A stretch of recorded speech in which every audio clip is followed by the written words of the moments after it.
નમસ્કાર, ગુજરાત ફર્સ્ટમાં આપનું સ્વાગત છે। મુદ્દાની વાત જોવાની શરૂઆત આપ કરી ચૂક્યા છો। હું છું આપની સાથે વિકાસ મકવાણા અને હું છું મુફદ્દલ કપાસી।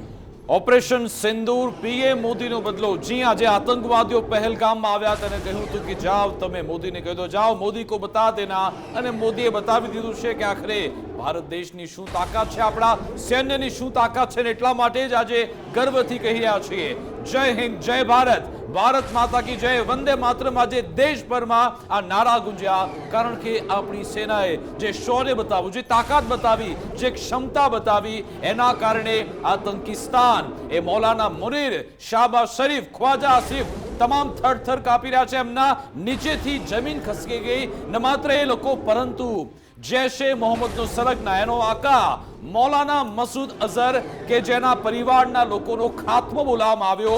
અને આજે એ મૌલાના રડી રહ્યો છે અને દુઆ માંગી રહ્યો છે કે અલ્લાહ મને પણ આજે લઈ લીધો હોત, પરંતુ અમે યામીન કરીશું જ્યારે એ તડપીને એને મારવામાં આવશે।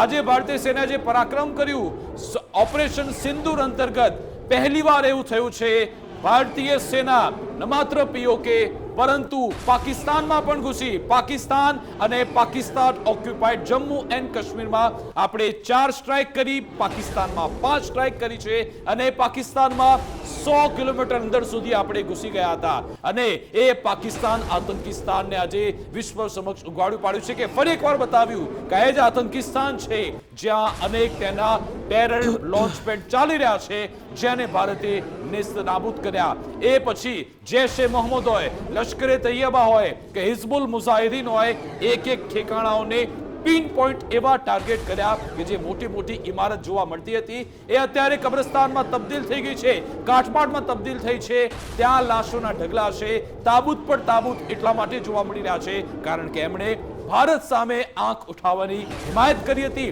એ તેમણે હરકત કરી હતી, જેનો મુંહતોડ જવાબ આપવામાં આવ્યો છે અને નામ આપવામાં આવ્યું ઓપરેશન સિંદૂર। એ તમામ જે માતા બહેનો છે એમને પણ સાથે એમને સાથે રાખવામાં આવ્યા અને મૃતકોને શ્રદ્ધાંજલિ પણ આપવામાં આવી છે। મુફદ્દલ વિકાસ, આજ મંચ પરથી લગાતાર ગુજરાત ફર્સ્ટ કહેતું આવ્યું હતું કે ભારતીય સેના તૈયારી કરી રહી છે, ભારત સરકાર તૈયાર છે અને આતંકીઓને વિશ્વનું સૌથી મોટું ઓપરેશન હાથ ધરીને સબક શીખવવામાં આવશે।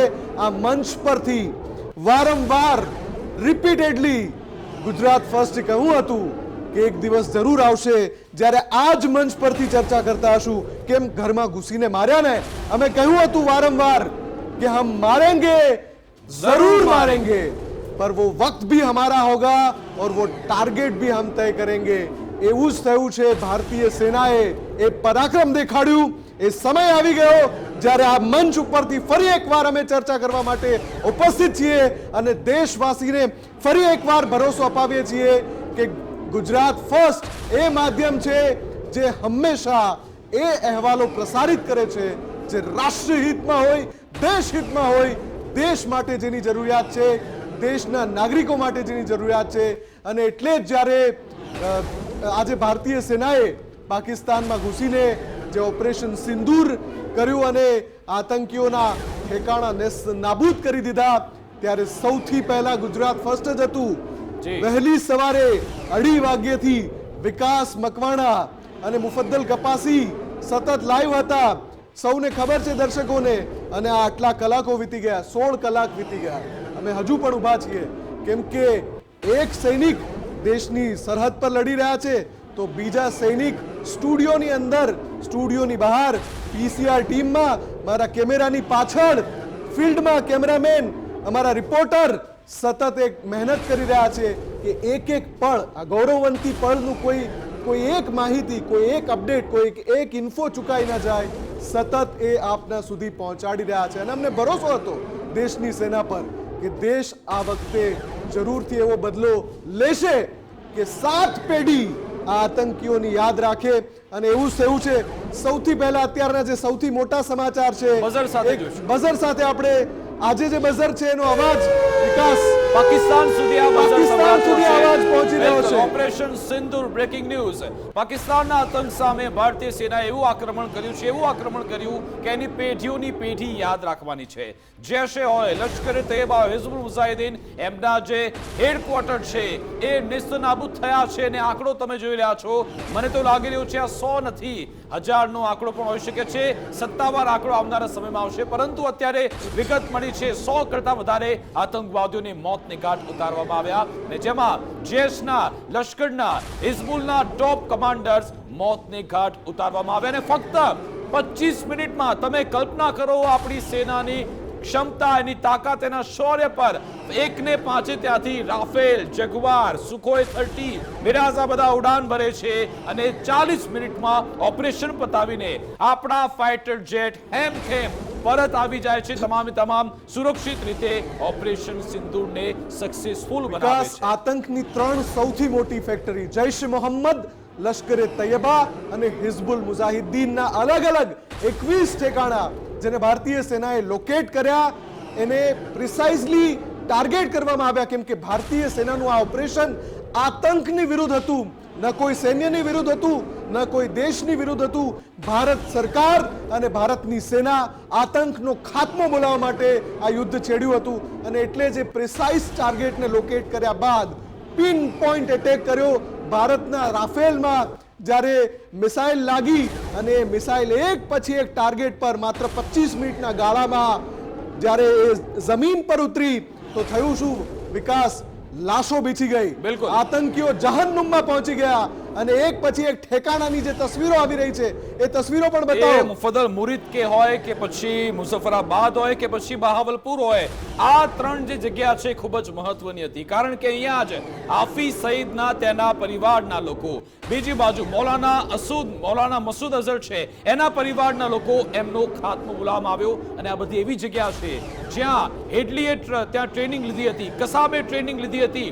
જે લોકોએ સંસદ પર હુમલો કર્યો હતો આ તમામ લોકોની ટ્રેનિંગ અહીંયા થતી હતી, જે લોકો પુલવામા એટેકને અંજામ આપ્યા હતા, જેમણે જ્યાં અક્ષરધામ પર હુમલો કર્યો હતો. મુફદ્દલ, આજે જ્યારે ભારતીય સેનાએ જ્યારે પ્રેસ કોન્ફરન્સ કરી, એક વિડિયો રિલીઝ કર્યો, એ આખી સફર આપણને બતાવવામાં આવી કે આપણે કેવા ઘા સહન કર્યા ક્યાં છે. સુધી ભારત સહન કરે, હુમલો ક્યાં સુધી? જી, એ તમામ મંઝર બતાવવામાં આવ્યું. હવે પછી છેલ્લે લખ્યું હતું નો મોર.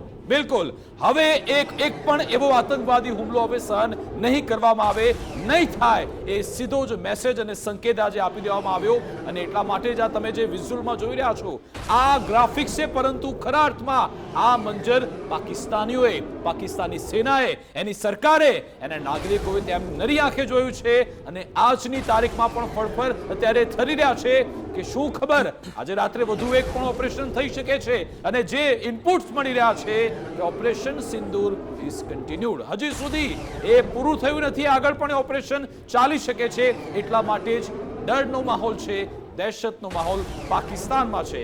આ અંગે ચર્ચા કરીશું આપણી સાથે કે ગેસ્ટ પેનલ ઉપસ્થિત છે, એમની સાથે સંવાદ કરી. આપણી સાથે જોડાયેલા છે હિરેનભાઈ કોટક, ડિફેન્સ એક્સપર્ટ. હિરેનજી, આપનું ગુજરાત ફર્સ્ટમાં સ્વાગત છે. સાથે કર્નલ તરુણ કુમારજી જોડાયા છે. તરુણજી, આપનું પણ ગુજરાત ફર્સ્ટમાં સ્વાગત છે. અને ડિફેન્સ એક્સપર્ટ શ્રીનેશજી પણ જોડાવાના છે, એ પણ થોડીક ક્ષણોમાં આપણી સાથે જોડાઈ જશે.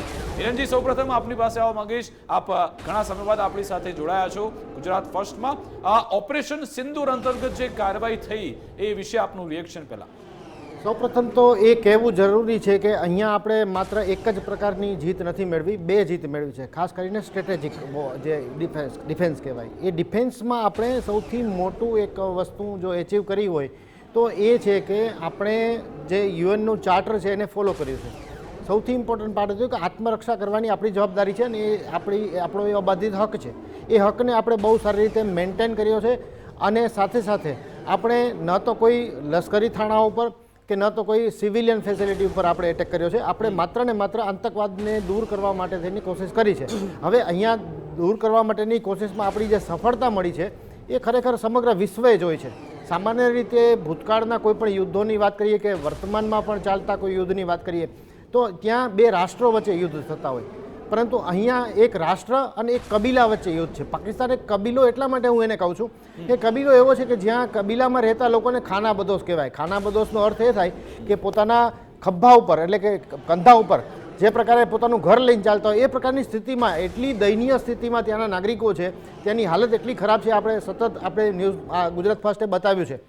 આ સ્થિતિમાં, યુદ્ધ કરવાની સ્થિતિમાં ન હોવા છતાં પણ આ પ્રકારનો જે કાંકરી ચાળો અથવા તો જે કંઈ પણ એણે કૃત્ય કર્યું છે, એ પહેલગામમાં જે રીતે 26 નિર્દોષ પ્રવાસીઓને જે પ્રકારને મોતને ઘાટ કર્યા, આ ખાસ કરીને જ્યારે પાકિસ્તાન ટેરરિઝમ સામે એ પોતે પણ એનો શિકાર છે એવી જે વાત કરે છે, ત્યારે ખાસ નોંધ કરવા જેવી બાબત એ છે કે આ પહેલાંના જેટલા પણ બનાવો બન્યા છે એ તમામમાં ભારતે ચોખ્ખા પુરાવાઓ પાકિસ્તાનને આપ્યા છે. અને એ પુરાવો સ્પષ્ટપણે દર્શાવે છે કે એ પાકિસ્તાનમાં ISI પ્રેરિત આ લશ્કર હોય કે અન્ય કોઈ પણ જૈશે મોહમ્મદ હોય, તો એ બધાને જો કોઈ પણ સહાયતા મળતી હોય તો એ માત્ર ISIની મળે છે. અને એ આપણે પુરાવા આપ્યા હોવા છતાં પણ એ પોતાના દેશમાં જો એને પોતે શિકાર હોય આતંકવાદનો, તો એના ઉપર પગલાં લેવા જોઈએ. એ પગલાં ક્યારેય નથી લીધા. એ પગલાં આપણે લીધા છે. એના કારણે માત્ર ભારતવાસીઓ જ નહીં, વિશ્વમાં તમામ સ્તરેથી, તમામ રાષ્ટ્રોમાંથી આપણને જે પ્રકારે જે આવકાર મળી રહ્યો છે, જે આ પગલાઓ છે, દુનિયા આખી જાણે છે કે આતંકી સ્થાન છે, પરંતુ દર્શકોને એ પણ સમજવું છે કે આ સેનાએ આગો શૌર્ય કેવી રીતે બતાવ્યું કે 25 મિનિટમાં ઓપરેશન પાર પાડ્યું, 25 કરતા વધારે મિસાઇલ છોડી, ડ્રોન છોડ્યા, બોમ્બ છોડ્યા, એક સાથે 9 ટાર્ગેટ આપણે અચીવ કરી લીધા. આ કેવી રીતે શક્ય બન્યું? બહુ મસ્ત, બહુ અગત્યનો પ્રશ્ન પૂછી લીધો આપે. અને એ હતું કે આપણે જે 40 મિનિટમાં જે કામ કર્યું છે ને, એની પાછળ કલાકોની આપણી તૈયારીઓ પણ છે. આની પહેલાંની 2 સ્ટ્રાઇકમાં પણ 14 દિવસનો સમય લીધેલો, અહીંયા પણ 14 જ દિવસનો સમય લીધો છે. અને એ સમયમાં આપણે તમામ તૈયારીઓ કરી લીધી હતી. અને જે આપણી એજન્સીઓ છે, એજન્સીઓએ જે લોકેટ કર્યા, ખાસ કરીને જે 21 ઠેકાણાઓમાંથી 9 જગ્યાએ જે આપણે સ્ટ્રાઇક કરી છે અત્યારે, એ સ્ટ્રાઇક કરવા પાછળ આપણે સૌથી મહત્ત્વની બાબત એ ધ્યાનમાં રાખી છે કે આપણે એવા આતંકવાદી ઠેકાણાઓને નષ્ટ કર્યા છે કે જેને અત્યાર સુધી પાકિસ્તાને પોષણ પણ આપ્યું અને ભારતે સહન પણ કર્યા.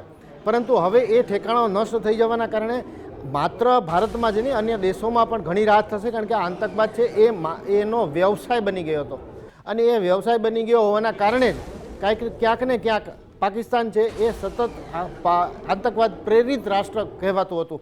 હવે આ સ્થિતિમાં જ્યારે પણ આ પ્રકારની જે ઘટના છે એ બનવાની જો કોશિશ પણ થાય, તો ભારત કેવા પગલાં લઈ શકે છે એ તમામ પાકિસ્તાનને અનુભવ્યું છે. અને 14 દિવસમાં આપણે માત્ર આટલું જ નથી કર્યું, આપણે પાણી પણ બંધ કર્યું છે. જે પ્રકારે અને એ પાણી બંધ કરવાના કારણે જે સ્થિતિ બની છે, પહેલા આપણે એમના પર વોટર સ્ટ્રાઇક કરી અને પછી ડિજિટલ અને રિયલ સ્ટ્રાઇક પણ કરી. कर्नल तरुण जी पण अपनी साथ है.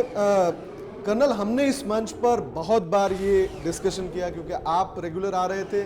हमने लगातार, चाहे दूसरी कोई भी खबर हो, पिछले जब से पहलगाम अटैक हुआ, हमने एक भी दिन मुद्दानी बात इस मंच से दूसरी कोई डिस्कशन करी ही नहीं है. हमने यही करी कि कब ये होगा, जरूर होगा. हमने इस मंच से बार बार कहा था, आपने भी कहा था, हमने भी कहा था कि जरूर होगा. कुछ लोगों को सवाल होने लगा कि आखिर क्या हो रहा है, क्यों देर हो रही. लेकिन जब आए तो ऐसे आए कि 25 मिनट में, ये 25 मिनट पाकिस्तान बहुत लंबे अरसे तक याद रखने वाला है. तरुण जी, बिल्कुल. जब पहलगाम में अटैक हुआ तो हम सब के लिए वो एक बुरी खबर थी. शायद बहुत सालों तक लोगों को वो एक घाव की तरह हमारे को देखेगा, हम उसको महसूस करेंगे. और जब एक देश, भारत जैसा देश जो कि अपने आप को एग्रेसर नहीं दिखाता है, अपने आप को आक्रामक नहीं दिखाता है, और हमारा फोकस जो है वो जनरली दुनिया के सामने है कि हम एक शांति प्रिय देश हैं, हम अहिंसावादी देश हैं, वहाँ पर हमारे को अगर दुश्मन को सबक सिखाना है तो हमें एक चीज़ का ध्यान रखना है कि हमें अपने टारगेट्स बहुत सावधानी से चुनने पड़ेंगे. और अगर आप देखें तो ये 14 दिन जो भारत सरकार ने लिए, जो उन्होंने फ्री हैंड आर्म फोर्सेस को दिया, किस तरीके से आर्म फोर्सेस ने अपने आप को डिप्लॉय किया, तो उनकी मंशा तो क्लियर थी कि वो दुश्मन देश को एक तरीके से, वो जो हम कहते हैं ना फंदा जो है, हम उसको टाइट कर रहे थे. उनके गले में हमने फंदा डाल दिया था, अब हम धीरे धीरे उसको टाइट कर रहे थे. लेकिन लोगों के मन में फिर भी ये एक शक था कि क्या भारतीय सेना पहले की तरह सर्जिकल स्ट्राइक करेगी या फिर वो आर पार का युद्ध करेगी. तो हमने अपना चरित्र दिखाते हुए हमने सबसे पहले क्या किया, अगर हम देखें तो हमने दुश्मन के उन इलाकों को टारगेट किया है जहां पर आतंकवाद पनपता था। इससे हमारे को विश्व के सामने अपने आप को हमने एक वो बोलते हैं ना राइटियस, एक कैरेक्टर वाले देश का एक नमूना पेश किया। हमने वहाँ के आम जनता को, जैसे पाकिस्तान हमारे साथ कर रहा है, वो फौज के साथ लड़ाई नहीं करता है, वो पिछले 35 साल से आम लोगों को तंग कर रहा है, वो लोगों को तंग कर रहा है, वो छुप करके हमारे देश के अंदर प्रॉक्सी वॉर कर रहा है। अगर आप इतने मजबूत हो, आपको इतनी फंडिंग मिल रही है, तो मैं कहता हूँ कि आप क्यों नहीं एक बार आर पार की लड़ाई करते। लेकिन वो हमारे देश को कमज़ोर कर रहा था। यहाँ पे हमने उसके उन 9 ठिकानों पर किया, और ख़ासकर आज पुलवामा के समय हमारे पास वो क्षमता नहीं थी। आज राफेल और स्कैल्प मिसाइल के आने की वजह से हमारे पास वो क्षमता थी, और हमने उस मौके को चूका नहीं, हमने उसका भरपूर फायदा उठाया। और सर, ना सिर्फ हमने आतंकिस्तान वो आतंकी वो बेस, लेकिन उनके दिलो दिमाग में भी स्ट्राइक किया, आप ऐसा बोल सकते हैं? बिल्कुल। अगर आप देखें तो आज हमारे न्यूज़ चैनल को हमें किसी और को सबूत देने की ज़रूरत नहीं है। पाकिस्तान के लोग खुद वीडियो बना बना करके हमें बता रहे हैं कि वहाँ पे कितने लोग मर गए। अभी एक ने बोला कि वहाँ पे एक मस्जिद में रात को 1:30 बजे इतनी औरतें और बच्चे मरे। तो मेरा पहला सवाल था कि मस्जिद में लोग जाते हैं श्रद्धा सुमन के लिए, पर रात को औरतें वहाँ पे क्या कर रही हैं? तो आप देखेंगे कि दुनिया के सामने सच जो है, हम कुछ मर्जी कर लें, सच जो है वो छुपता नहीं है। क्रीम ऑलवेज राइजेज, सच भी हमेशा उजागर होता है। और आज पाकिस्तान की जनता खुद वो सच वीडियो सोशल मीडिया के द्वारा दुनिया के सामने प्रस्तुत कर रही है। દુનિયાની સામે પાકિસ્તાન ઉઘાડું ફરી એકવાર પડ્યું છે ને જે આજે ઓપરેશન થયું, આપણા જે રાફેલ વિમાને ગર્જના કરી હતી, એ ત્યાંના ખ્વાજા આસિફ, જેને રોજ રાત્રે રાફેલના સપના આવતા હતા, એ રાફેલે આજે એમને ફરી એકવાર ઊંઘ ઉડાડી છે। એમની આંખો પહોળી થઈ ગઈ છે, એમના મોઢામાંથી શબ્દ નીકળતા નથી। જે પરમાણુ તસવીર બતાવી દો કે ભારતના હુમલા બાદ જ્યારે મળ્યા તો એમના ચહેરાની લકીરો જી આજે જે એ તસવીરો સામે આવી છે એ નેશનલ એ સિક્યુરિટી બતાવતી કાઉન્સિલની હતી એમની કે કેવા મીટિંગ ઘા હતી। વાગ્યા છે। બિલકુલ, એ એ ઘા પછી કેવા ખ્વાજા વાગ્યા? આસિફ હોય, શાહબાઝ શરીફ હોય કે પછી મૌલાના મુનીર, હું તો મૌલાના જ કહીશ કારણ કે ધર્માંત છે, અને જે રીતના નિવેદન આપતા હતા, કાશ્મીર જે આ આપણી સેક્યુલર વેન છે, હિન્દુ મુસલમાનની વાતો કરી રહ્યા હતા, 2 નેશન થિયરીની વાતો કરી રહ્યા હતા, એ બધાના પગ થરથર કાપી રહ્યા છે। અને પાકિસ્તાનના પ્રધાનમંત્રી શાહબાઝ શરીફે પોતે સ્વીકારી લીધું કે 80 ફાઇટર જેટ્સ ત્યાં આવ્યા હતા, અને દુનિયાની સામે એ પણ સ્વીકાર્યું કે અમારી એર ડિફેન્સ સિસ્ટમ કેવી નાકામયાબ છે, કેવી સડેલી હાલતમાં છે કે 80 ફાઇટર જેટ ત્યાં રાતમાં પહોંચે છે અને પછી આ બધું તબાહ કરીને ત્યાં પરત આવી જાય છે। હિરેનજી, આ જે ખ્વાજા આસિફ છે જે એવું કહેતા હતા કે ભાઈ અમે પરમાણુ જે બોમ્બ છે થોડી 4 રસ્તા પર લટકાવવા રાખ્યા છે, અમે તેનો ઉપયોગ કરીશું, રાફેલને અમે લોક કરી દઈશું, રાફેલને જામ કરી દઈશું। આ જ રાફેલે સ્કેલ્પ મિસાઇલની મદદથી જે સ્ટ્રોમ શેડો મિસાઇલ કહેવામાં આવે છે એવું પિન પોઈન્ટ હુમલો કર્યો કે આ લોકો હવે કશું જ બોલવા તૈયાર નથી, અને પછી હથિયાર પણ હેઠા મૂકી દીધા। એટલો બધો ડર જોવા મળ્યો, અમેરિકાને કહી દીધું કે ભાઈ સાહેબ અમે હવે કોઈ હુમલો નહીં કરીએ, અમે બધે બેઠા જ છીએ, કશું જ નહીં બોલીએ। બિલકુલ સાચી વાત છે। આ સ્થિતિ ખાસ કરીને એ નોંધવાની જરૂર છે કે મિગ વિમાન, એટલે આપણે અભિનંદનને યાદ કરીએ જી, તો એ મિગ વિમાન જો આપણા જેને આપણે ખખડધજ કહેતા હતા ઘણા બધા દુનિયાના દેશો, પણ એ પણ જઈને આટલું શૌર્ય કરી શકતા, તો રાફેલ શું કરી શકે એ તો આપણે બતાવી દીધું છે। બીજું એક બહુ મહત્વની વાત આપણે હમણાં કરી હતી, જેવી રીતે 100 લોકો મર્યાનો જે આપણે દાવો કરી રહ્યા છીએ, પરંતુ 100થી વધુ લોકો એટલા માટે કે એક આપણે 9 ઠેકાણા, અને એક ઠેકાણામાં જે પ્રકારે એ કેમ્પ ચલાવે છે, અને એમાં પણ જ્યારે ભૂખમરો હોય ત્યારે સ્વાભાવિક રીતે મેં કહ્યું એમ એનો વ્યવસાય જ જો આતંકવાદ હોય તો લોકો કેટલા હોય, એટલે કે જે ટ્રેનિંગ લેનાર લોકો ત્યાં કેટલા હોય, આ બધી પ્રવૃત્તિ કરવાવાળા લોકો કેટલા હોય, એની ગણતરી કરીએ તો આ આંકડો કદાચ બહુ જ મોટો થવાનો છે। અને આંકડાઓ કેવી રીતે બહાર આવશે, કદાચ મને લાગે છે એ મુજબ અત્યારે જે રીતે મારા સાથી રક્ષા વિશેષજ્ઞએ કહ્યું એ મુજબ એ આંકડો એ ત્યાંની જનતા જ આપી રહી છે, જે પ્રકારે વિડીયો જાહેર થઈ રહ્યા છે એમાં એ બધું ઉજાગર થઈ રહ્યું છે। આપણે જે સ્ટ્રેટેજીથી ચાલ્યા છીએ એ સ્ટ્રેટેજી અને આપણી પાસે જે આપણી આર્મ ફોર્સિસ, આપણી પાસે જે અસ્ત્રો છે એનો જે ઉપયોગ છે એ આપણે બહુ જ ચતુરાઈપૂર્વક પણ કર્યો છે અને ખૂબ જવાબદારીપૂર્વક પણ કર્યો છે, એટલે આપણે આવા સારા પરિણામ અત્યારે જોઈ રહ્યા છીએ। બિલકુલ। હિરેનજી, એક સવાલ મારો એ પણ હતો કે જે રીતે પાકિસ્તાનનો સ્વભાવ રહ્યો છે, પાકિસ્તાનને આખું વિશ્વ ઓળખી ગયું છે, બેનકાબ થઈ ચૂક્યું છે, આજની રાત પણ ખૂબ જ મહત્વની છે, કેમ કે પાકિસ્તાન જે રીતે બોલે છે કંઈક, કરે છે કંઈક, કોઈ એવું દુસાહસ કરવાની કોશિશ, કેમ કે હું એક સમાચાર વચ્ચે એડ એટલા માટે કરવા માંગુ છું કે જે પાકિસ્તાન એવું કહેતું હોય કે અમે અમન પસંદ દેશ છીએ, એ પાકિસ્તાન તરફથી નિર્દોષ નાગરિકો પર અંધાધૂંધ ગોળીબાર કરવામાં આવે સીઝ ફાયર વાયોલેશન કરીને અને આપણા 13 નાગરિકોને એ મોતને ઘાટ ઉતારે, એ પ્રકારનું પાકિસ્તાન આજે કોઈ સળી સંચો, કેમ કે એનાથી રહેવાશે નહીં ને, પૂંછડી વાંકી છે, સીધી તો થાય નહીં. પણ આપણી પાસે એક એવો પાઇપ, એવી ભૂંગળી છે જેમાં આપણે એની પૂંછડી મૂકેલી છે. બહુ સારો સવાલ છે અને અગત્યનો સવાલ છે, કેમ કે મહત્વની વાત તો એ જ છે કે જે પણ કંઈ અત્યારે કાંકરી ચોડવાની કોશિશ કરશે પાકિસ્તાન, તો એની હાલત શું થશે એ આપણા ઓફેન્સ ઉપરથી ખબર પડશે. એટલે ડિફેન્સની જે પેટર્ન છે એ આપણા ઓફેન્સ ઉપરથી સમજી શકાય. આપણે જે સમય લીધો છે એમાં માત્ર ઓફેન્સની નહીં, આપણે ડિફેન્સની પણ પૂરી તૈયારી કરી છે. દેશની અંદર પણ ક્યાંય પણ જો સ્લીપર સેલ હશે તો એમની પણ આપણે તૈયારી કરી છે. ઘણી બધી વિગતો જે પ્રકારે નોટિસ મળી હતી એ મુજબ મીડિયાને જાહેર કરવાની મનાઈ હતી, એટલે ઘણી બધી વિગતો આપ પણ જાણતા હો. તેમ છતાં એ મારે કહેવી જરૂરી છે કે એ તમામ બાબતોનું ધ્યાન રાખીને આપણે કંઈ પણ કર્યું છે.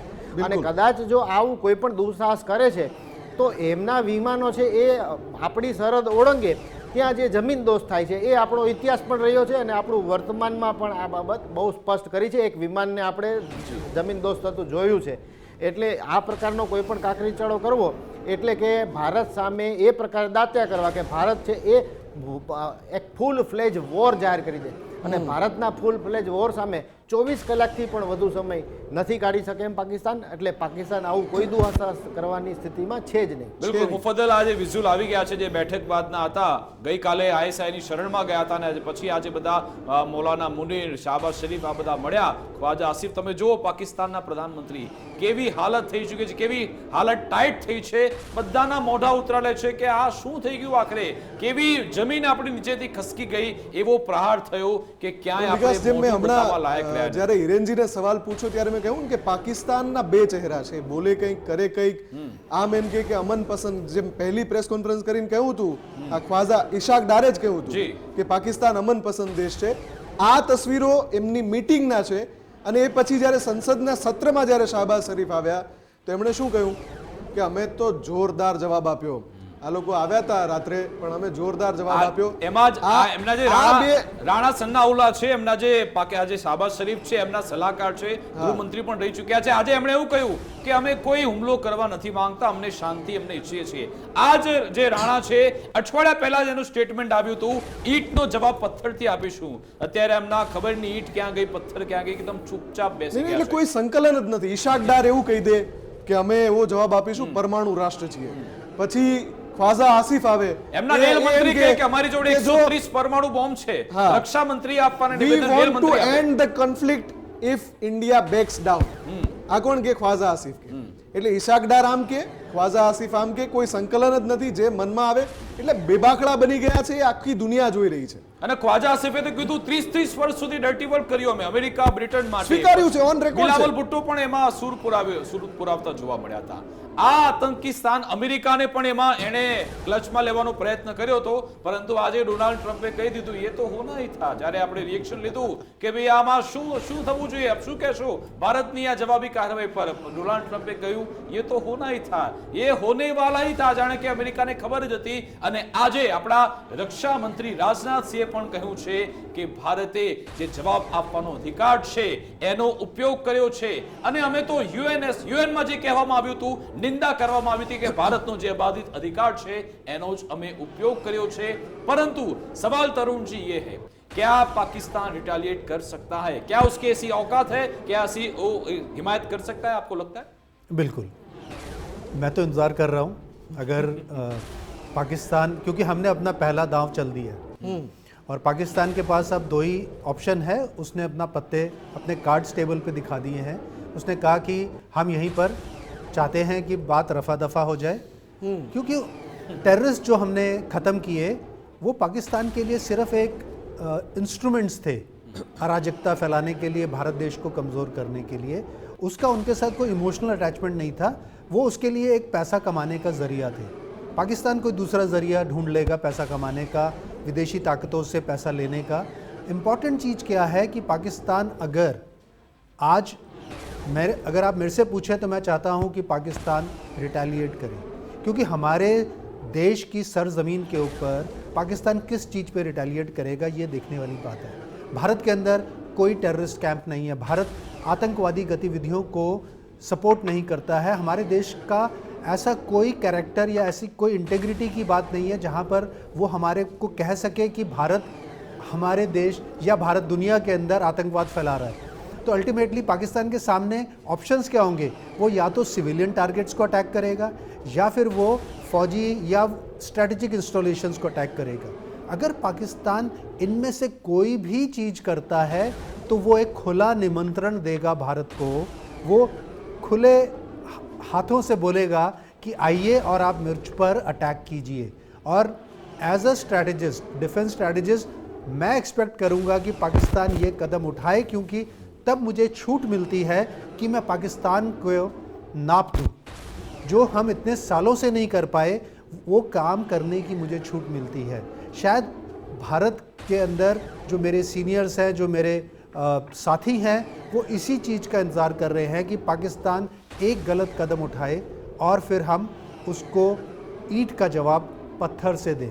जो हम लाहौर तक जाने की बात करते हैं, हमें ये चीज़ माननी चाहिए कि आज हमने भावलपुर, जो कि तकरीबन 100 किलोमीटर अंदर है, वहाँ पर बिना इंटरनेशनल बाउंड्री को वायलेट किया हमने। सुभान अल्लाह। ठीक है, तो हम उसको कहाँ तक हर्ट कर सकते हैं, हम उसको कहाँ तक मार पहुंचा सकते हैं। और पाकिस्तान को भी ये मालूम है कि पाकिस्तान को पता भी नहीं चला कि ये 25 वो मिनट अंग्रेजी वर्ड एम्बुश कर दिया हमने उन लोग को। बिल्कुल। उन लोग को ऐसा लग रहा था कि भारत में तो मॉक ड्रिल होने वाली है, यहाँ पे ब्लैकआउट रिहर्सल होने वाला है। हमको भी ऐसे ही लग रहा था कि ये विकास, सब होने वाला है। સમય થઈ ગયો ऐसा છે। चेकमेट कर दिया વિકાસ, कि सब ઇનફેક્ટ સમય થઈ ગયો છે અત્યારે કર્નલ સર, હું આપને એટલે રોકવા માંગીશ કેમ કે સમય થઈ ગયો છે અમદાવાદના ટાઈમિંગ મુજબ। હવે Blackout થોડી રહેશે। મિનિટ બાકી છે, બ્લેકઆઉટ થશે અમદાવાદમાં, અને જ્યારે બ્લેકઆઉટ થશે ત્યારે સ્ટુડિયોથી અમે એ સંપૂર્ણ બ્લેકઆઉટ કરવાના છીએ। સ્ટુડિયોમાં પણ લાઇટ્સ ચાલુ નહીં રહે, અમારા ન્યૂઝરૂમમાં પણ લાઇટ્સ ચાલુ નહીં રહે, અને એ બ્લેકઆઉટ એટલા માટે કે આ એક ડ્રીલ છે અને એ ડ્રીલમાં તમામ નાગરિકોએ સહકાર આપવો જરૂરી છે, કેમ કે આ ગભરાવા માટે નથી, કોઈને ગભરાવી દેવા માટે નથી, સાવચેતી માટે છે, સતર્કતા માટે છે। આપણે સૌ તૈયાર રહીએ। જ્યારે ભારતીય સેના આ રીતનું કારનામું કરી શકતી હોય, આ રીતનું સાહસ કરી શકતી હોય, ત્યારે આપણે સૌએ પણ રાષ્ટ્રધર્મ નિભાવવાનો આ સમય છે। અને એટલા માટે જ જ્યારે બ્લેકઆઉટ થાય છે, થોડી ક્ષણોમાં અમે એ બ્લેકઆઉટ જે અમદાવાદમાં થવાનું છે, જ્યાં ગુજરાત ફર્સ્ટનો સ્ટુડિયો છે, એની સાથે ગુજરાત ફર્સ્ટ પણ જોડાશે। સંપૂર્ણ સ્ટુડિયોને બ્લેકઆઉટ કરીશું અને એ સમયગાળા દરમિયાન જ્યારે બ્લેકઆઉટ રહેશે ત્યારે પણ ચર્ચા ચાલુ જ રાખીશું, કેમ કે રાષ્ટ્રહિતમાં કોઈ ડ્રીલ થતી હોય તો ભલે લાઈવ શો ચાલુ હોય, અમારી પણ જવાબદારી છે કે ડ્રીલમાં સાથે જોડાઈએ, જનતાને પણ જોડીએ અને એ મેસેજ પણ આપીએ કે આપણે સૌએ આ ડ્રીલનો જે હેતુ છે એને સાર્થક કરવા માટે પ્રયાસ કરીએ। બિલકુલ, એમાં આપણે જોડાયેલા છીએ અને આખા દેશમાં એક મેસેજ પણ ગયો છે, એનાથી એક એકતાનો સંદેશ પણ મળે છે।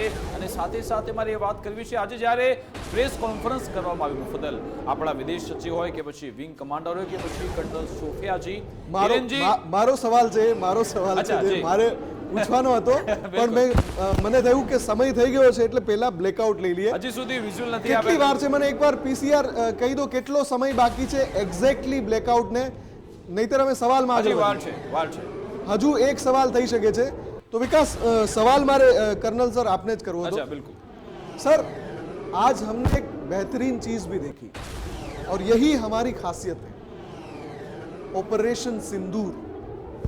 जिसके सिंदूर मिटाए थे, उनके अस्तित्व को मिटाने के लिए सेना ने जो ऑपरेशन किया, उसकी जब प्रेस कॉन्फ्रेंस होती है तो 2 लेडी अफसर उसको लीड करती है। એ વિઝ્યુઅલ આપણે પ્લે કરીશું। दोनों फुटेज एक बार दिखा दीजिए सर। ये आपने इससे पहले देखा है कभी ऐसा? नहीं, बिल्कुल, ये ना एक स्ट्रेटेजिक मूव थी। अगर आप देखें तो कर्नल सोफिया कुरैशी जो है वो एक आला अफसर हैं, उनका बहुत ही ज़बरदस्त एक्सपीरियंस है और उन्होंने बहुत जगह पर अपने हुनर के जलवे दिखाए हैं। She is a very professional officer और उनको जब ये मौका दिया जाता है तो भारत ने, हमारा जो पड़ोसी देश है वो क्या कर रहा था हमारे देश के अंदर, हमारे यहाँ पे जो अंदर के जो एलिमेंट्स जो थे जिनको हम बोलते हैं कि जो लोग डीप स्टेट वाले हैं, जो लोग भारत में रह कर के भी भारत के प्रगति से घबराते हैं, वो लोग क्या कर रहे थे, वो भारत के अंदर हिंदू मुसलमान के नाम पे डिवाइड कर रहे थे। और इंडियन आर्मी ने एक बहुत ज़बरदस्त एक नमूना पेश किया कि हमारी एक ऑफिसर हैं जो कि डेकोरेटेड हैं और जो भारत देश में इतने ऊंचे ओहदे पर एक दूसरे रिलीजन को भी रिप्रेजेंट करते हुए पहुंची। और ये जो चीज़ थी, ये आज अगर आप देखें तो हम इसको एक और नज़रिए से देखें तो ये भारत के अंदर महिलाओं की जो स्थिति है, भारतीय सेना के अंदर जो સર સમય થઈ ગયો છે, બ્લેકઆઉટનો સમય થઈ ગયો છે, 8:30 વાગ્યા છે અને આ સમય જે સત્તાવાર રીતે જાહેર કરાયો છે અમદાવાદમાં બ્લેકઆઉટ માટે, એટલે સ્ટુડિયોની લાઇટ્સ બંધ થઈ રહી છે। પણ અમે આપને બતાવી દઈએ, આ એટલા માટે છે, આ બ્લેકઆઉટ એટલા માટે છે કે દેશ જ્યારે એક ઐતિહાસિક ટાઈમિંગમાંથી પસાર થઈ રહ્યો છે અને એક ઐતિહાસિક ડ્રીલ ચાલી રહી છે આખા દેશમાં, રાજ્યના 18 જિલ્લામાં બ્લેકઆઉટ છે। એમાં અત્યારે ગુજરાત ફર્સ્ટ પણ જોડાયું છે। સૌ નાગરિક તરીકે આપણા સૌની ફરજ છે કે બ્લેકઆઉટને આપણે સમજીએ કે બ્લેકઆઉટ શેના માટે છે। હિરેનજી, બ્લેકઆઉટ જે આ મોક ડ્રીલ થઈ રહી છે, બ્લેકઆઉટનો હેતુ શું છે, શા માટે અત્યારે અમદાવાદ સહિત રાજ્યના 18 જિલ્લામાં આ પ્રોસેસ ચાલી રહી છે?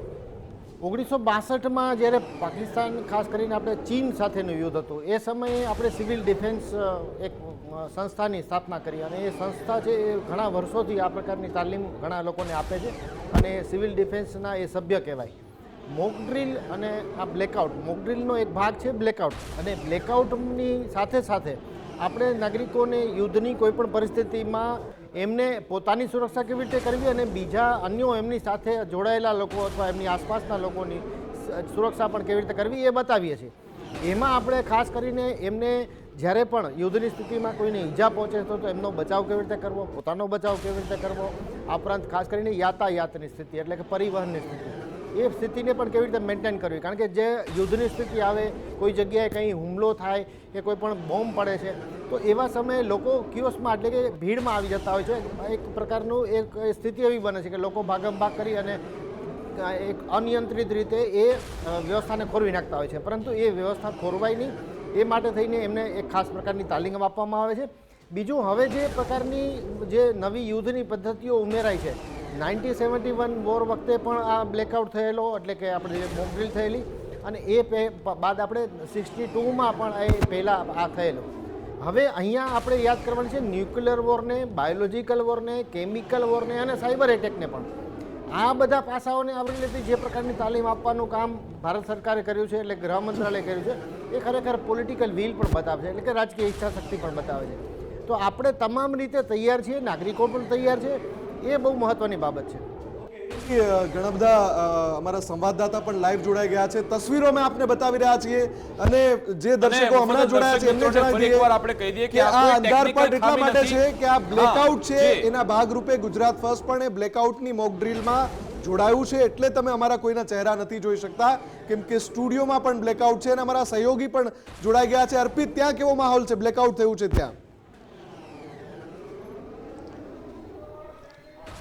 મુફદ્દલ, અહીંયા બરાબર 8:30 વાગે બ્લેકઆઉટ કરવામાં આવ્યું હતું। અહીંયા સાયરનની ખાસ વ્યવસ્થા કરવામાં આવી હતી। શામલ ક્રોસ રોડ પર આવેલ શાર્દુલ એપાર્ટમેન્ટ છે કે જ્યાં જોઈ રહ્યા છો, બરાબર 8:30 વાગે ધીમે ધીમે એટલે કે સ્ટેપ બાય સ્ટેપ અહીંયા સાયરન વગાડવામાં આવ્યા હતા અને એ સાયરન વગાડ્યા બાદ અહીંયા બ્લેકઆઉટ કરવામાં આવ્યું, એટલે સ્વેચ્છાએ લોકોએ પોતાની લાઇટ બંધ કરી દીધી હતી। આપ જોઈ રહ્યા છો કે આ આખો આ જે શાર્દુલ એપાર્ટમેન્ટ છે અને એનો F બ્લોક આવેલો છે, અહીંયા બ્લેકઆઉટ કરી દેવામાં આવ્યું છે। ધારાસભ્ય અમિતભાઈ શાહ વિજલપુરના, એમની આ સોસાયટી છે અને એમના દ્વારા અહીંયા આખું જે વ્યવસ્થા કરવામાં આવી હતી। અમિતભાઈ પણ મારી સાથે છે, એમની સાથે વાત કરીએ।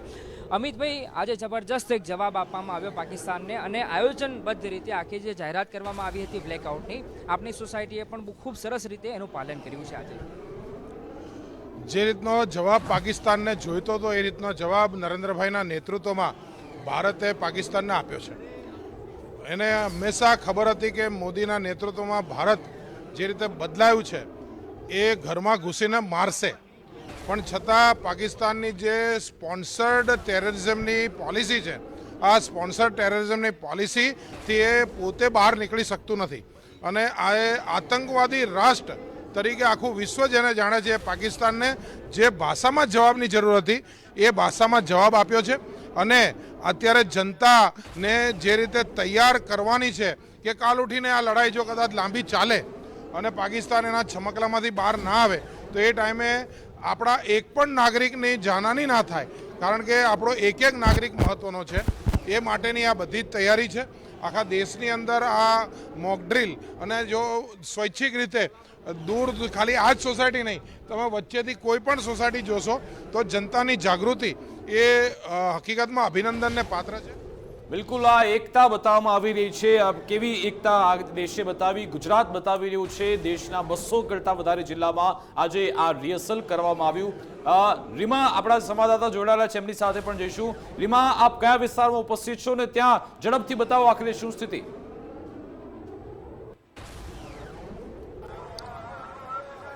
જી, ચોક્કસથી જો વાત કરીએ તો ત્યારે અમદાવાદની એસવીપી હોસ્પિટલ કે જે શહેરની મધ્યમાં આવેલી 22 માળની આ ઇમારત છે કે ત્યાં છું. આપ જુઓ, અમદાવાદનો આ એરિયલ વ્યૂ છે જે અમે તમામ દર્શકોને બતાવી રહ્યા છીએ કે એક તરફ ચાલુ છે, પરંતુ અત્યારે જે અમે કેમેરામાં દ્રશ્યો દર્શાવી રહ્યા છીએ જે પૂર્વ અમદાવાદ શહેરના વિસ્તારનો છે, જે કોટ વિસ્તારનો ભાગ છે, ત્યાં અત્યારે તમામ જે રહેણાંક મકાનો હોય, દુકાનો હોય, એકમો હોય, ત્યાં બ્લેકઆઉટ છે જે કરી દેવામાં આવ્યું છે. માત્ર તે તરફ નહીં, પરંતુ આખો બર્ડ આઈ વ્યૂ અમદાવાદ શહેરનો જો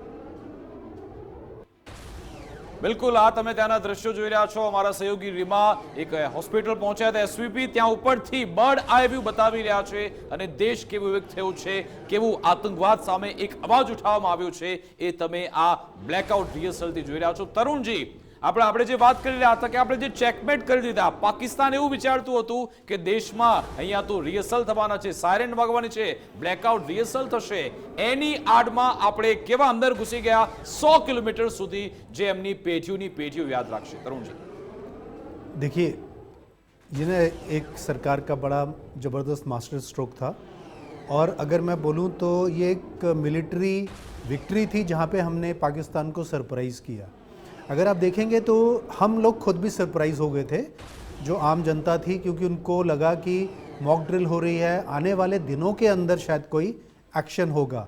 और अब अगर आप इसको सही मायने में देखें, जिसको हम बोलते हैं ना हाइंड साइड में देखें, क्योंकि अब वो एक्शन हो चुका है, तो इस समय अगर पाकिस्तान में दमखम होता तो शायद पाकिस्तान कुछ करता. अगर उसके पास कुछ रणनीति होती तो वो उस रणनीति को अमल में लाने की कोशिश करता. और ये वो टाइम था जब हमारे देश के लोग जो हैं वो मॉक ड्रिल की रिहर्सल कर रहे हैं. तो आप देखिए कि ये पूरे का पूरा जो ताना बाना जो बुना गया है वो एक तरीके से हमारी स्ट्रेटजी को दर्शाता है कि एज ए नेशन जो हमारा प्रण है कि हम आतंकवाद को उसकी जड़ों में ही ख़त्म करेंगे, पाकिस्तान को नेस्तनाबूद कर देंगे अगर वो अपनी हरकतों से बाज नहीं आता है. और पाकिस्तान को एक बड़ा स्ट्रॉन्ग मैसेज दिया है. पहली बार 1971 वॉर के बाद इतना डीप स्ट्राइक किया गया है पाकिस्तान के अंदर. तो पाकिस्तान को इससे भी समझ लेना चाहिए कि हमारा जो देश का दृढ़ संकल्प है कि हम इस आतंकवाद के खिलाफ लड़ाई को अब और नहीं होने देंगे. बहुत कर लिया आपने, बहुत हमारे देश के ऊपर जुल्म किए हैं, बहुत सारी चीज़ें की हैं. आपने लोगों को चुन चुन करके धर्म के आधार पर, उनके नाम के आधार पर आपने वो सारी चीज़ें करने की कोशिश की हैं जिससे कि हमारे देश के अंदर एक सांप्रदायिक भावना जो है, we are a secular state, उसके अंदर एक दरार पड़े. पर अगर आप देखें तो पिछले 13-14 दिन के अंदर हमारे देश में ऐसा कुछ भी नहीं हुआ. एक बड़ा स्ट्रॉन्ग मैसेज गया, क्योंकि मेरा ये मानना है और मैं ये हमेशा जहाँ पे भी जाता हूँ वहाँ पे लोगों को बोलता हूँ, अगर आपके पड़ोसी के साथ कुछ बुरा हो रहा है, आपके साथी के साथ कुछ बुरा हो रहा है और आप चुपचाप उसको देख रहे हैं, तो यकीन मानिए अगली बारी आपकी है. और आज जब हमने धर्म की सीमाएं तोड़ करके एकजुट होकर के भारतीय होने का जो अपना फ़र्ज़ निभाया है, तो पाकिस्तान की बौखलाहट सामने दिखाई दे रही है। पाकिस्तान बोल रहा है कि बिल्कुल मैं आपके અને सामने સર અત્યારે દેશમાં સ્થિતિ એ છે કે અત્યારે કોઈ જાત નાત કશું જ નથી, હિન્દુ મુસલમાન કશું જ નથી, અત્યારે આપણે સૌ કોઈ ભારતીય છે એ એક મેસેજ ગયો છે। હિરેનજી આપણે જે વાત કરી રહ્યા હતા કે એ પછી કાશ્મીર હોય ત્યાંથી પણ પાકિસ્તાનને સંદેશ ત્યાંની 1.5 કરોડ જનતાએ મોકલ્યો કે તમે અમારું નામ ન વટાવો। જમ્મુ કાશ્મીરની વિધાનસભામાંથી અવાજ ઉઠ્યો, આપણા આખા દેશભરમાંથી અવાજ ઉઠ્યો અને આપણે આજે સેનાએ પણ જે સંદેશ આપ્યો હતો, જે પ્રેસ કોન્ફરન્સ થઈ, એ સીધો આતંકિસ્તાનને મેસેજ ગયો છે કે તમે જે હિન્દુ મુસલમાન કરવા ગયા હતા એમાં તમે ફેલ ગયા છો।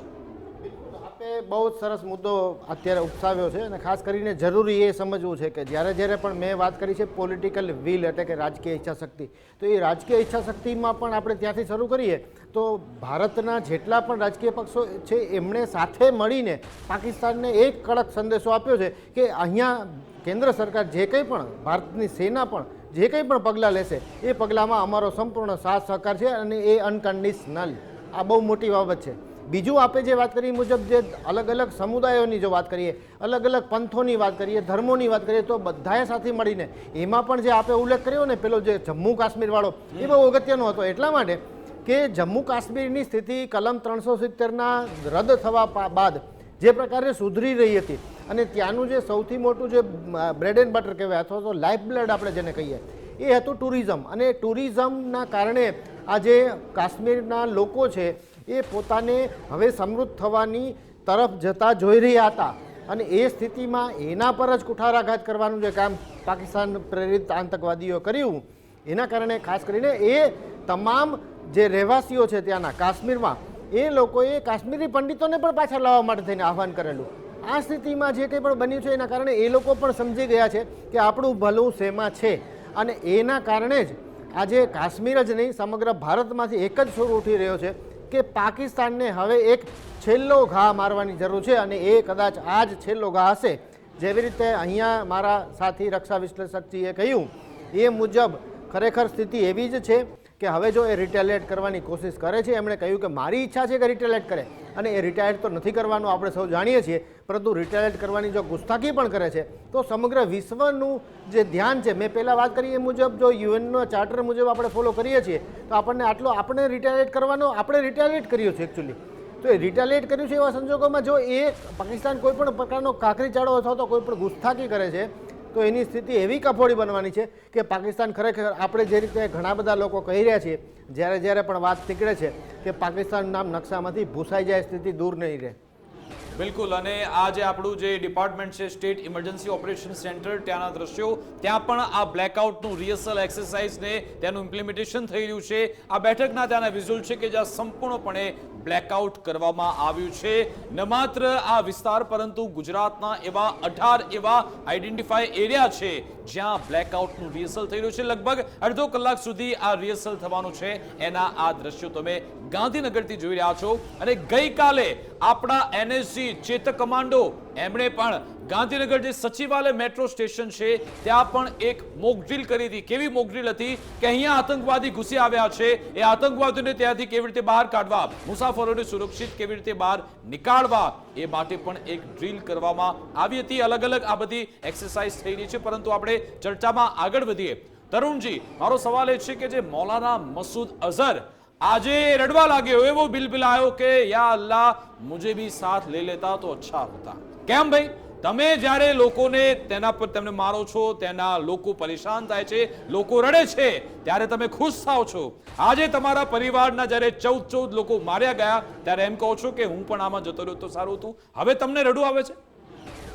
તરુણજી, मौलाना मसूद अजहर कंधार के हाईजैक के अंदर छोड़ा गया था और उसके बाद से लेकर के उसने अभी तक कितने लोगों की जान ली होगी, उसने कितने औरतों को बेवा किया होगा, उसने कितने बच्चों को अपने माँ बाप से महरूम किया होगा।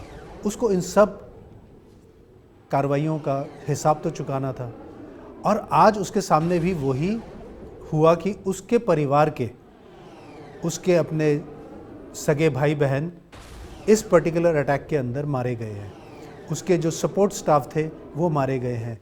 अगर हम जो पाकिस्तान की तरफ से जो खबरें आ रही हैं अगर उनको with a pinch of salt जैसे हम बोलते हैं कि अगर उसको लें तो हम देखेंगे कि उन्होंने जो एक बड़ा कंजर्वेटिव सा एस्टिमेट दिया है कि 100 के करीब लोग मारे गए हैं।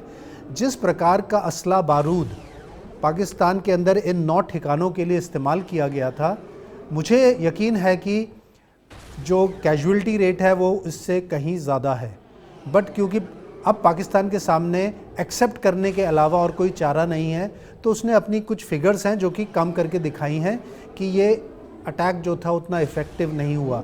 और इसका इसमें कोई गलत बात नहीं है। पाकिस्तान अपने देश के अंदर अपने सैनिकों का, अपनी आर्मी का और अपने देशवासियों का मनोबल ऊंचा रखने के लिए ऐसी हरकतें करेगा। अगर आप कल से देखें तो पाकिस्तान ने बहुत सारा मिस इन्फॉर्मेशन कैंपेन भी चलाया और उसने बताया कि उसने हमारे राफेल को गिरा दिया है, एयरफोर्स के पायलट्स जो है वो शिकार हो गए हैं।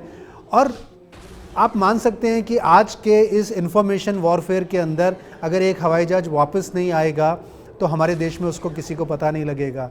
अगर एक परिवार का सदस्य वापस नहीं आएगा तो उसके परिवार या सोशल मीडिया में लोगों को पता नहीं लगेगा। बट आप देखिए कि लोग कितने स्मार्टली इन इंफॉर्मेशन कैंपेन्स को या मिस इन्फॉर्मेशन कैंपेन को चलाते हैं।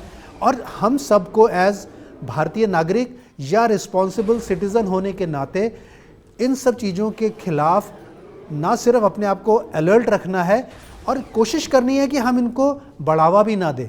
क्योंकि होता क्या है, हम सोचते हैं कि अरे ये मैं शेयर करता हूँ क्योंकि इससे, और कहीं ना कहीं वो गलत इन्फॉर्मेशन शेयर गलत लोगों के साथ, गलत मैच्योरिटी लेवल, क्योंकि लोग मैच्योर नहीं है इस इन्फॉर्मेशन को हैंडल करने के लिए।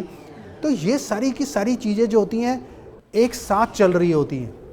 अगर हम देखें तो वर्ल्ड का मीडिया भी कुछ चलाना चाहेगा। बहुत सी ऐसी ताकतें हैं जो भारत को इस धर्म युद्ध में जीतता हुआ नहीं देखना चाहेंगी।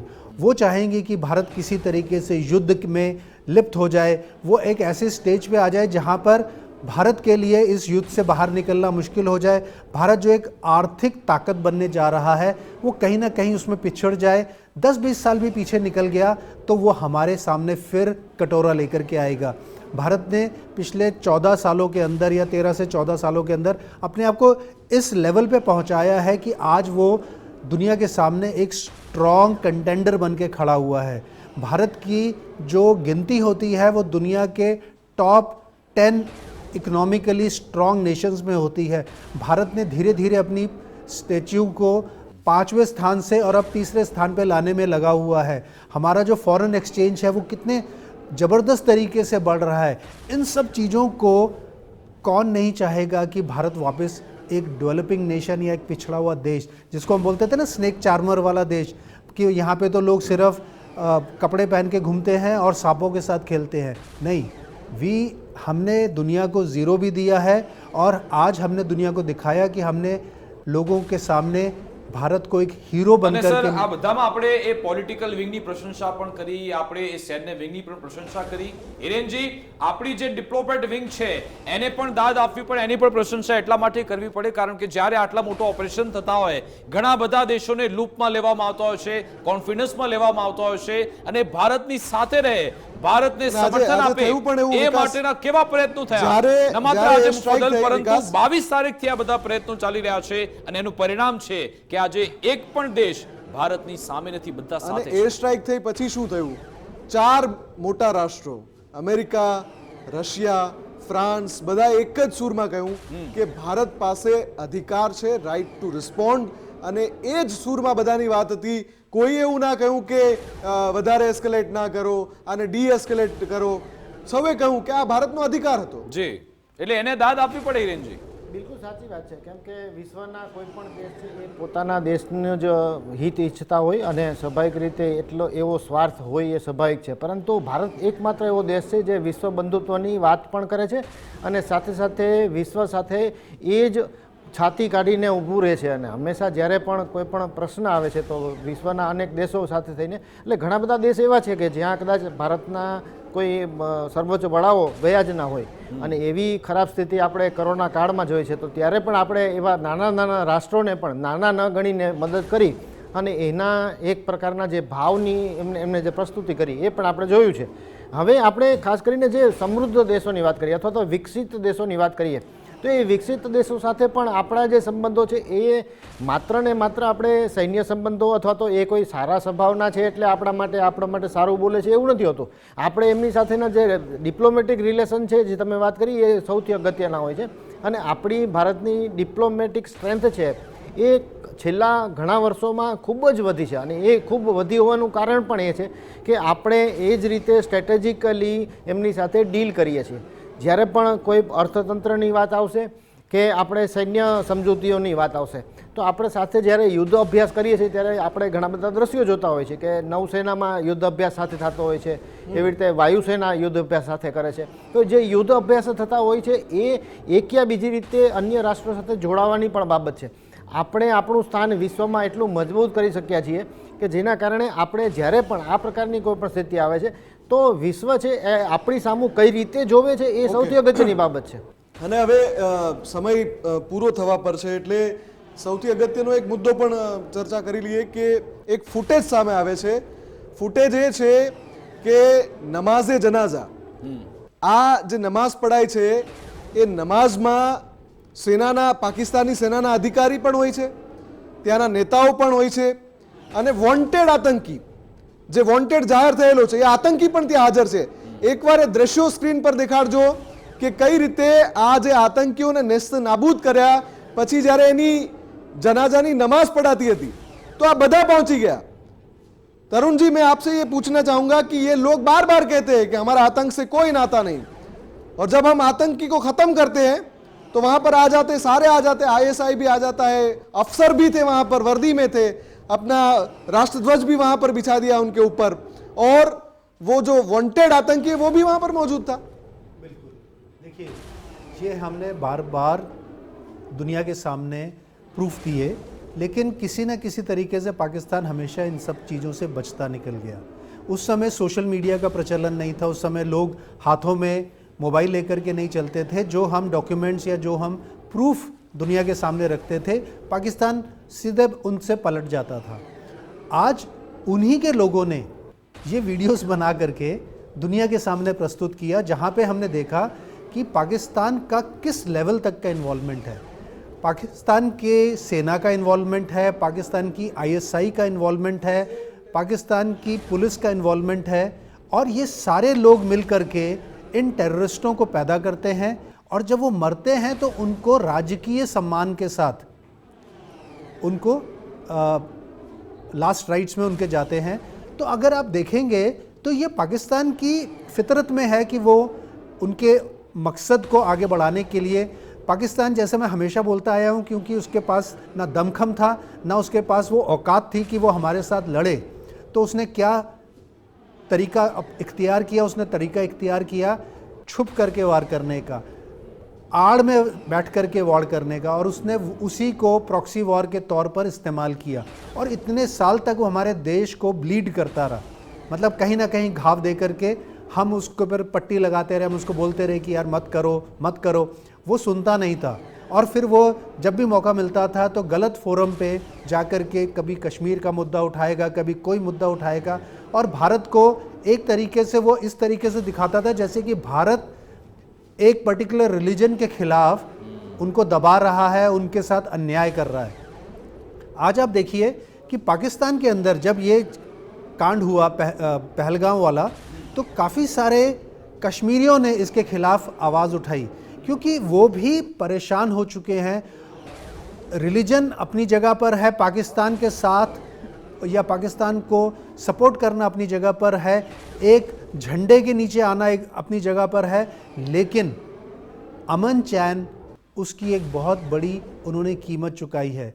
आज उनके घर में खाना नहीं है, आज उनके पास पढ़ने के वो साधन नहीं है, वो अपनी ज़िंदगी को अच्छा कैसे बनाएं, उनके सामने और कोई तरीका नहीं होता बनिस्बत इसके कि वो हथियार उठाएं, पाकिस्तान में जाएं, वहाँ पे ट्रेनिंग करें, उनके मदरसों में जाएं और फिर वापस आकर के अपने ही देश में अपने ही બિલકુલ लोगों સર, को આ વિઝ્યુઅલ આવી ગયા છે અને બતાવે છે કે આ લોકોનો એક જ ધર્મ છે, એ છે આતંકવાદનો, અને એના માટે જ એ લોકો જીવી રહ્યા છે, એના માટે જ એ લોકો આગળ વધી રહ્યા છે, અને એમનો એક જ લક્ષ્યાંક છે કે ભારત પર કેવી રીતે હુમલો કરવો, જે 1000 કટ્સની વાત કરી રહ્યા હતા, એ જ એમનો મૂળ હેતુ છે, મૂળ ધર્મ છે, એના પર આગળ વધી રહ્યા છે. પરંતુ આ વખતે ભારતે એવો જવાબ આપ્યો છે, ચારે મોરચેથી ઘેર્યું છે, એવી એનો જે ફંદો પાકિસ્તાનમાં આપણે ફસાવ્યો છે એવો ટાઈટ કર્યો છે, જેના કારણે હવે આ પાકિસ્તાન હવે બિલબિલાઈ રહ્યું છે, એવું ફફડી રહ્યું છે. ભલે આ રીતના દ્રશ્ય આવતા હોય, પરંતુ હવે ત્યાં ખૈબર પખ્તુનવા હોય, બલુચિસ્તાન હોય કે પછી પીઓકે હોય, અને હવે તો સિંધ પ્રાંત,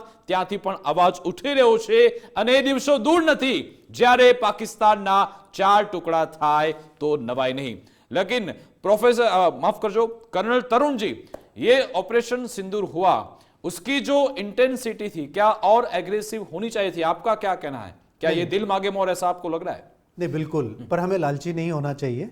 हमने जो अचीव किया है वो पाकिस्तान के मोराल को एज ए नेशन हमने उसको झोर दिया है, वो हिल गया है और ये बहुत ज़रूरी था.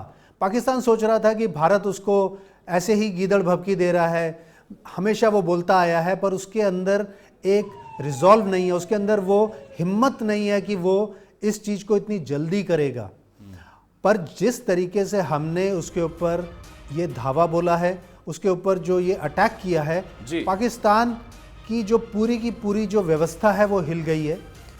आपको उनके ओहदेदारों में, जो उनके मिनिस्टर्स हैं, उनके जो प्राइम मिनिस्टर, उनके डिफेंस मिनिस्टर हैं, उनके कमेंट्स में वो डर और वो खौफ दिखाई दे रहा है. और ये बहुत जरूरी होता है जब नेशनल विल, બિલકુલ સર, એમના મન મસ્તિષ્ક પર સ્ટ્રાઇક થઈ છે અને દિલો દિમાગ પર સ્ટ્રાઇક થઈ છે, એવી સ્ટ્રાઇક થઈ છે, પેઢીઓની પેઢી યાદ રાખશે. હિરેનજી, આપનો ટેક આમાં, એ દિલ માંગે મોર? બિલકુલ, બહુ આ સવાલ કદાચ આપે જે પૂછો એ જ ફરીથી સવાલ છે, અને બહુ અગત્યની બાબત છે. કીડીને કણ અને હાથીને મણ આપણે ત્યાં કહેવત છે, અને ખાસ કરીને આપણે એ પણ યાદ કરવું છે કે પાકિસ્તાની સૈનિકો જ્યારે આતંકવાદી બનીને ભારતમાં આવેલા અને આપણે એ બધાને મારી પાડેલા, ત્યારે એમની લાશો લેવાની પણ, એના ઓળખપત્રો સાથે આપણે જ્યારે આપ્યું ત્યારે પણ એ લાશો લેવાની પણ પાકિસ્તાનને ના પાડી હતી. અને આ સ્થિતિમાં પણ આપણે એમનું પૂરા માન સન્માન સાથે એમની અંતિમ વિધિ જે રીતે થતી હોય એ રીતે કરી હતી.